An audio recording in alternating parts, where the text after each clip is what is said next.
Surat apakah yang pertama kali diturunkan kepada Nabi Muhammad SAW? Al-Quran diturunkan kepada Rasulullah SAW secara bertahap selama 22 tahun, 2 bulan, 22 hari. Dalam rentang waktu tersebut, sebagian muslim mungkin bertanya-tanya, surah mana yang termasuk dalam urutan pertama yang diturunkan kepada Rasulullah?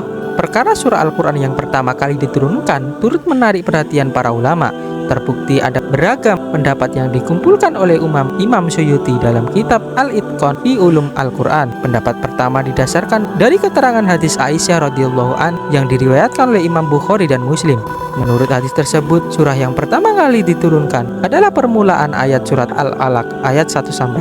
Diketahui kelima ayat tersebut turun melalui malaikat Jibril pada 17 Ramadan 610 Masehi di Gua Hira. Pendapat ini pula yang banyak diyakini dan diikuti para ulama hingga kini. Mayoritas ulama sepakat mengutip tafsir Al-Fatihah oleh Muhammad Rashid Ridho. Kelima ayat pertama surah Al-Alaq disebut sebagai ayat pengantar sebelum Rasulullah SAW menyampaikan wahyu pada umatnya, khususnya berkenan dengan keadaan Rasulullah SAW. Surah Al-Alaq ayat 1-5 merupakan pemberitahuan kepada beliau bahwa sekalipun ummi tidak bisa baca tulis, dirinya akan dapat menyebut nama Allah dan mengeluarkan umatnya dari kebodohan.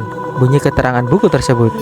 Berikut bunyi bacaan surah Al-Alaq ayat 1-5. A'udzubillahi minasyaitonirrajim.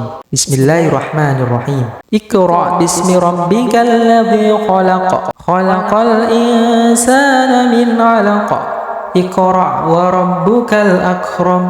Alladzi 'allama bil qalam. 'Allamal insana ma lam ya'lam. Yang artinya, bacalah dengan menyebut nama Tuhanmu yang menciptakan. Dia telah menciptakan manusia dari segumpal darah. Bacalah, dan Tuhanmu lah yang maha mulia, yang mengajarkan manusia dengan pena.